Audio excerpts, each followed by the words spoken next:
O eto pa, may isa pa din ho tayong meron pa din po tayong isang balita dito mga kababayan. Dito naman po, ito, yung sa South Korea, no? Kasi ang balita ho dito mga bossing, ito yung South Korea po, sabi nila, ayan, South Korea pinahinto pagpapautang ng 700 billion won, no, sa Pinas dahil sa umano'y panganib ng korupsyon. O sabi daw yan, no? Ipinag-utos ni South Korean President Lee Jae-myung ang agarang pagpapatigil sa pagpapautang sa Pilipinas ng 700 billion o katumbas ng 28 billion para sa mga proyekto sa tulay. Oy, miski naman ho ako mga kababayan, ganyan din ho ang sasabihin ko eh.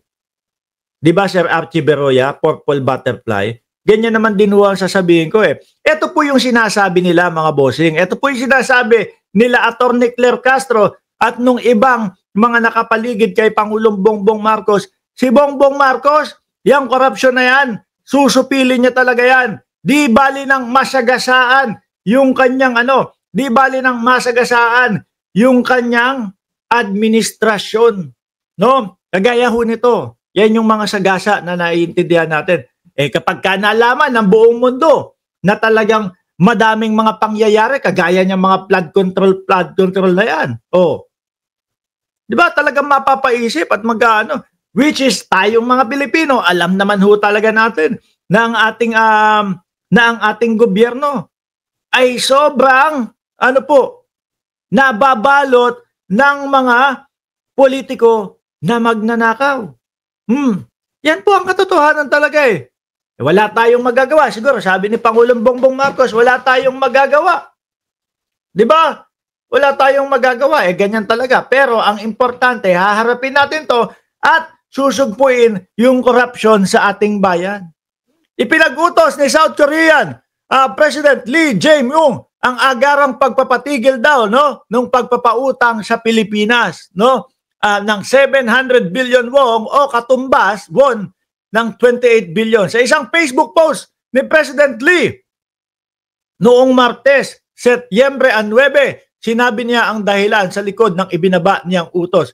We have ordered the immediate suspension of procedures regarding the project that was deemed a faulty undertaking with potential for corruption.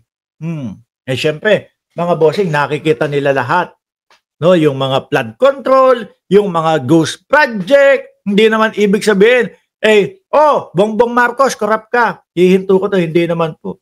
Bongbong Marcos, pwede namang, ayan, sige, ituloy mo muna yung paglilinis mo diyan sa bayan mo, ipaaresto mo, ikulong mo lahat ng magnanakaw ng mga politiko at mga magnanakaw sa kaban ng bayan ninyo, tapos saka natin ituloy ito. Di ba pwede naman hong ganun, mga bossing? Which is, panahon na ho para magising tayo.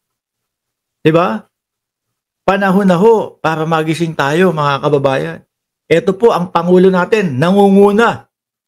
Ang Pangulo natin ang nangunguna ho, mga bossing. Di ba? Sa pagsugpo ng korupsyon, Sir Tony Ninobla, siya mismo ang pumupunta doon. Siya mismo ang pumupunta doon sa mga flood control, yung mga ghost project, etc., etc. Di po ba?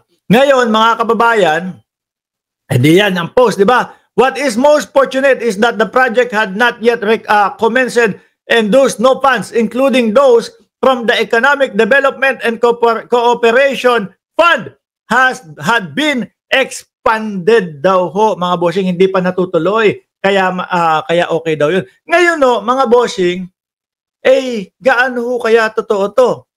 Yung dyan tingnan natin dito. Kasi, ang sabi ho dito, mga kababayan,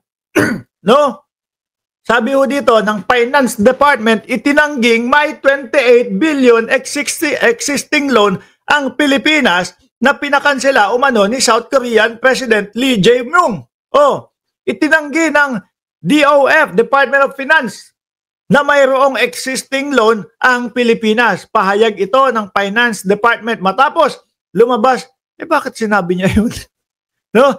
Ang inutang ng Pilipinas sa kanila dahil sa di umano'y mga insidente ng katiwalian. Walang katotohanan ang umano'y 28 billion official development assistance load sa pagitan ng Pilipinas at South Korea.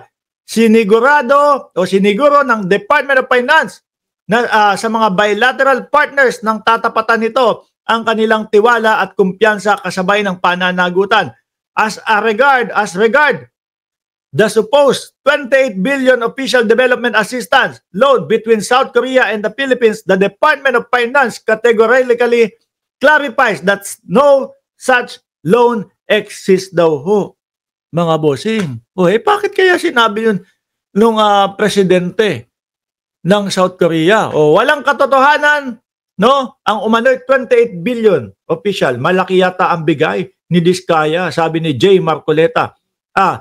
Malaki yata bigay ni Diskaya kay Marcoleta. Naging attorney na siya. As regard, ito pa, yan. 28 billion development of loans, wala daw. No? At ito naman ang sabi ni Senadora Leila de Lima. Hindi natin alam kung ano talaga ang totoo dyan. Kung meron ba o wala. Pero sinabi ng Department of Finance, wala naman daw po. Mga bossing, hindi natin alam kung ano talaga ang totoo. At sabi naman po, mga bossing, ni Senadora Leila de Lima, mga kababayan, is, nasan yun? Andali, natabunan yung message ko. Hinahanap ko, natabunan yata yung message ko. Pinakita ko yun eh. Nawala na sa ilalim. Asan ba yun? Ang haba, ang lalim na ng usapan doon sa grupo kasi. Hindi ko na makita. Hindi ko mai-up. Mamaya na. Sabi ni Senadora Leila de Lima, kailangan ayusin nga daw lahat ito.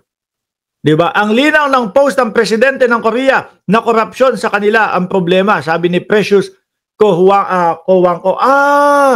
so ganon. No? So yung corruption ang problema sa kanila, sila ang may problema, Ma'am Celsius ko. Hindi totoo yung balita na yan, Boss Mark. Paano i-cancel kung wala namang pinirmahan ng gobyerno? Kaya yun din yung sinasabi. Ano to? Sino may pakanan nitong mga ganito? Grabe ang mga nakikita, alam nyo kung sino mga nakikita kong mga nagpo-post at nagtutuwaan, masayang-masaya, yung mga DDS. Yung mga DDS, sabi ni Elena Capistrano, nga po, katatapos lang po ni live ni Direk po, kaya late po, Boss Mark. Gara pala na talaga ang Senado, sa Senado si Diskaya, protektado ni Marcoleta. Mamaya natin pag-usapan yan. No? Mamaya natin pag-usapan yan. Ngayon mga bossing, nasa na yan? Alisin ko na muna ito. No?